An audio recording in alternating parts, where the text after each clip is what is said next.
سره وکړي. نو هغه ورته وایي ابن عباس صاحب ته وایي یاره جي زما دا جمع دی ساړه مې کېږي او څادر یا بړستن پکار ده. نو عبدالله ابن عباس رضی الله عنه تپوس کوي وایي ته په دې خبره ستا یقین دی چې الله یو دی بل شریک نشته وي او وایي په دې باندې دا اوس کراس کوېسچن پې کوي معلوموي چې مؤمن دی که نه دی. نو ته په دې یقین دی چې رسول الله صلی الله علیه وسلم آخري پیغمبر دی؟ نو وایي او. نو هغه ولا بیا خپل څادر یا خپل کمبل د هغه وخت مناسب چا ورکو وی ما د رسول الله صلی الله علیه وسلم نه اورېدلي دي ما د رسول الله صلی الله علیه وسلم نه اورېدلي دي چې چا له کپړه ورکړه او هغه استعمال کړه د ضرورت په وخت کې. نو خدای پاک به تر هغه وخته پورې د دې سړي حفاظت کوي تر څو پورې چې دا کپړه زړه شوې نه دې ته حفاظت وایي. که فرض که ته ورکړې نو تعالی به الله حفاظت درکړي او وتزکیهم کې دا چې ستا مال به بړاونکي. وی دا څنګه؟ وی ته خپل مال ته په څه ګورې؟ په دې سترګه ګورې. نو په دې سترګه دې ته ظاهري آنک وایي. دا زرګه ګواهي کوي چې ته پیسې ورکړې نو دا به کمیږي، دې کې شک نشته. تا د 100 روپو نه 25 روپۍ ورکړې نو 25 کم 100 روپۍ شوې. خو الله رسول وایي چې زه په خدای قسم کوم په هغې ذات چې زما سا د هغه په لاس کې دی چې په صدقه مال در سره تاسو وایې نه کمیږي، په صدقه مال نه کمیږي. This is something دا د پیغمبر وینا ده، هغه په قسم کړی دی. نو وی چې ما لیدلي وي تاسو لیدلي وی په دې سر کې یو زبرګو زکاتونه به ورکوله مالدارو مو. کم سړی چې مالداري او هغه د حلال و مالي هغه حق ادا کوي دا سړی خوش قسمتی. دا د زیرېدو دی.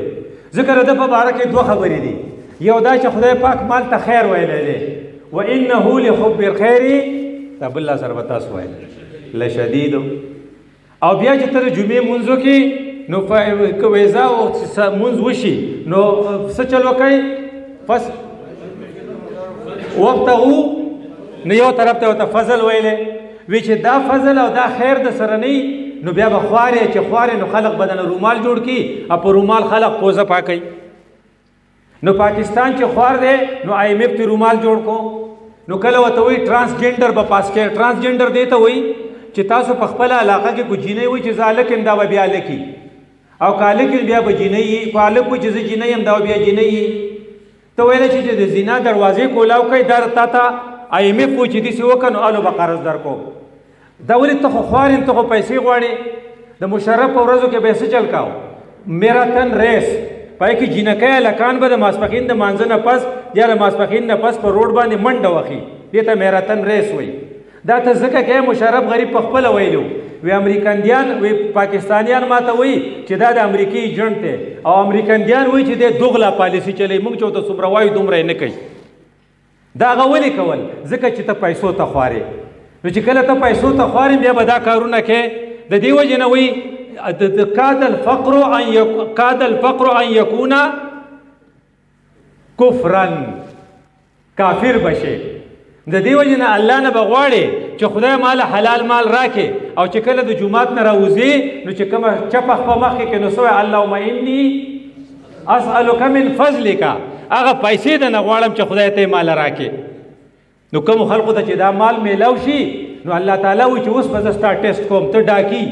نو که فرض کړم زما دا ډاک ته صحیح وشو څه ستا دي او څه پکې د بل چا دي که هغه ته خپل حق ورکو خو بیا به زه تاله دا بړاو کم ادروایز ستا نوکري به ختم کم.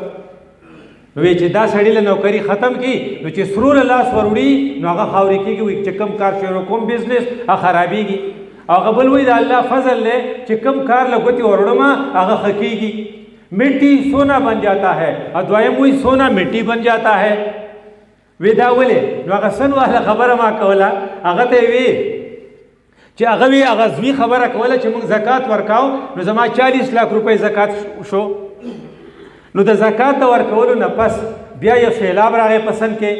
نو ډي سي صاحب د هغې علاقې خو هغه پېژندو نو هغه ورته چېرې ډیزاسټر دی او که ته پکې څه امداد وکړې نو هغه وی ہم نے تو زکات دے دیا ہے. نو هغه وی هر څه چې دي خو اوس حالات ډېر خراب دي. نو ګوره حدیث ته ګوره ان فی المال حق سوى الزکات. ستا په دې مال کې د زکات نه علاوه هم د خدای حق دی. هسې نه چې ته ووایې چې زکات دی نو هغه بچی وی زما پلار کیلکولیشن وکړو د خلکو دپاره محنت کوي چې اوس د دې نه خو تېښته نشته او ډي سي صاحب راته ناست دی چې په دې ضلع کې خو ستا نه بغیر څوک نشته نو موږ چې کله پیسې ورکړې او هغه کارون هغه دغه متاثرین هم سیټل کول نو دې ټوک د هغې په موږ باندې تقریبا 4 کروڑ روپۍ خرچه راغله 4 کروڑ وی تاسو باریان شئ چې د هغې سیلاب نه پس د نرخونو اتار چړاو داسې راغی چې په هغې کال کې موږ 40 کروڑ روپۍ وګټلې دې ته وایي چې الله پاک په تاله انتظام کوي تاله به یې زیاتوي خو چې ته یې ورکې دې وجې نه د قرآن صورتونه تاسو به حیران شئ ڈنبنے صورت سے جیسے دے الحمد دے الحمد آپ کا سر اللہ کے سامنے جھکاتی ہے الحمد للہ رب العالمین الرحمن الرحیم دیو جنا حدیث تے لا صلاة الا بفاتحة الکتاب دا الحمد نہ بغیر من نہیں خود دویم صورت سے دے بقرہ دے صورت بقرہ دا قرآن دا ٹول نا طویل ترین صورت تے اور دا قرآن ٹول صورتون 114 دی اب قرآن کی آیاتون سو دی 6666 دی پائے کہ طویل ترین آیات چھ دے آیات الدین دے نو ته ویلی شي چې په صورت بقره په خپله اوږد دی او د صورت بقره کې اوږد آیات هم دی او دې صورت بقره بیسک مضمون چې دی هغه انفاق دی نو ته به دوه کارونه کې یو به مونځ کې دې ته اقیم الصلاة وایي او بل طرف ته انفاق به کې وانفقوا فی سبیل الله د خدای په لار کې ورکړئ د 276 آیات نه چې شروع کی 286 پورې ټول د انفاق ذکر دی آیت الدین کې بیا دومره مختلف تفصیل کوي چې لیکل به کوئ ورکول به کوئ لکه خدای پاک د مانځه او د اوداسو په قرآن کې تفصیل دومره نه بیان کړی لکه د معاملاتو چې بیان کړی وی دا ولې وی ګوره دا ستاسو دا سکول دی که نه په دې کې د انګلیش یو مضموني د انګلیش په مضمون کې 2 پیپري یو د پیپر اے وی بل سره تاسو وایې بی وی وی اے او بی چې دواړه پاس کې نالو بکیږي وی دغه شان زماست هم 2 پیپرې دي یو ته مالی پیپر وی بل ته جعلي پیپر وی مالی پیپر د دغه نه شروع کیږي د رجب نه رجب شعبان او رمضان دیو جن رسول الله صلی الله علیه وسلم بس چل کاو چې کله به رجب راغې نو دا دعا به وي چې دا دعا وایي اللهم بارک لنا فی رجب والشعبان وبلغنا الرمضان بل به انفاق ډیر کاو او دا انفاق ان دا صدقی ورکول دا خوی به په روزه کې د سوتوي پیک ته به ورسېدو نو وی بارش لانے والے هواؤں سے زیادہ به صدقات ورکول او بیا چې کله روزه براله نو په روزه کې بس کې روزي بنيسي هغه جانی دی مالی جمع جانی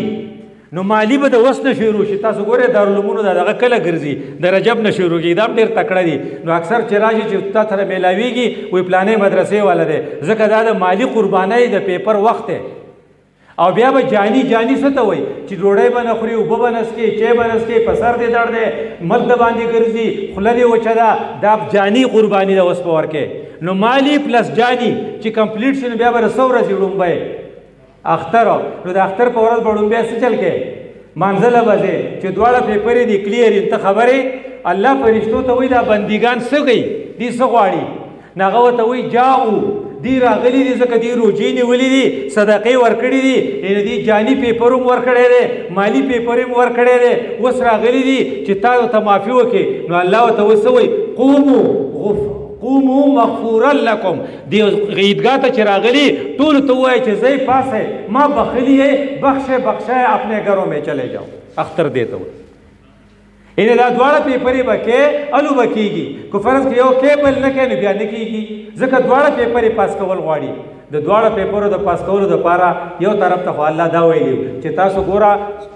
خذ من اموالهم صدقه تطهرهم رب دې پاک شي تزکیهم نیکی طرف ته بیا په تیزی باندې ځې وصل علیهم تا ته به دعا کوي دیو جن زما د الخدمت د عرفان د جماعت کارکون دغه ته ذمہ داران ته درخواست دی چې خپل دا کسان په خپلو دعاګانو کې چېرته هیر نه کوي وصل علیهم دې ته به دعا کوئ او ان صلاتک سکن لهم چې تا ته څوک دعا کوي ته به څومره خوشحاله شي نو د ټولو نه غټه دعا د چا ده د ملایکو ده د پیغمبر نه پس د تاسو خبر یې هر سهار چې نور راخیږي نو ملکانې دوه فرشتې ورسره راخیږي یوه څه وایي اللهم اعطي منفقا خلفا خدای پاکه چې چا ورکړي د الله په لار کې هغه له نور ورکې و چې څوک نه ورکوي وایي مړه زه خو دې خلاص شوم وایي زه دې په دې بړه لار راووتم